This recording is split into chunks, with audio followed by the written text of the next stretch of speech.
ბავშვებო, მე სიტყვებს ვიყენებ პრობლემის გადასაჭრელად. მე კითხვებს ვსვავ, იმიტომ რომ ვარ ცნობის მოყვარე. მე ვიცი რომ ყველა თავისებურია. მე ვიხდი ბოდიში თუ არასწორად მოვიქეცი. აი, მე ნანუკა ბოდიში ვიხდი თუ არასწორად მოვიქეცი. ავა. მე შემიძლია საკუთარი თავის კონტროლი. ბავშვებო, ეხლა გულზე ხელი უნდა დავიდოთ, აი აქ არის ჩვენი გული. ლამაზი, თბილი და კეთილი. გულზე ხელი დავიდოთ. თვალები დავხუჭოთ. რომ უფრო კარგად წარმოვიდგინოთ. ავა, თვალები დახუჭეთ და შორს ხარ.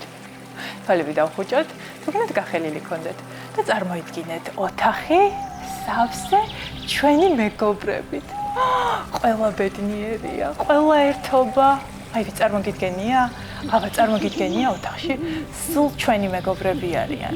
ყველა თამაშობს, უამრავი სათამაშო არის. ერთმანეთს რიგს უთმობთ, ერთმანეთს სათამაშოებს ვუნაწილებთ. იცით, როცა სიკეთეზე ვფიქრობ და იმაზე თუ ყველა როგორი ბედნიერია, ჩემი გული თბება. ნახე? ჩემი გული ახლა წარმოვიდგინე, რომ ოქროსფერია, ბრჭყვიალებს. სიკეთით ჩვენს გულს ვახარებთ, იცი აირი? ბავშვებო, დავშალოთ ხელები, თან ცხვირით უნდა შევისუნთქოთ და ნაზად კეთილი ჰაერი უნდა გამოვუშვათ და ხელებს რო გავშლით. ავა, ნახე? შემოახვიე დედამიწა სიკეთე, შემოახვიე. გახსოვდეთ ბავშვებო, ყოველთვის უნდა დავსვათ კითხვა, ვიყოთ ცნობის მოყვარე და გიფიქრია, რომ შენმა მეგობრებმა მოგიტანებს ჩაჩქარინა ყიმი შოკოლადის. მე მიფიქრია, რომ მე მაგალითად მაქვს რბილი სპილოს სათამაშო და შენ გაქვს წითელი მანქანა და ძალიან მინდა რომ გავერთო. მათხოვე? მე ვიცი რომ მათხოვე.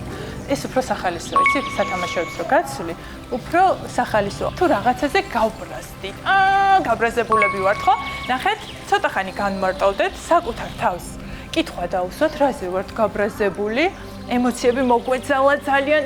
აქ გავბრაზდი, შევტრიალდი. ცოტა ხანი დავამშვიდე ჩემი თავი, კეთილი გულით და საღი გონებით და არა ემოციებით, უნდა გავაგრძელოთ დღე.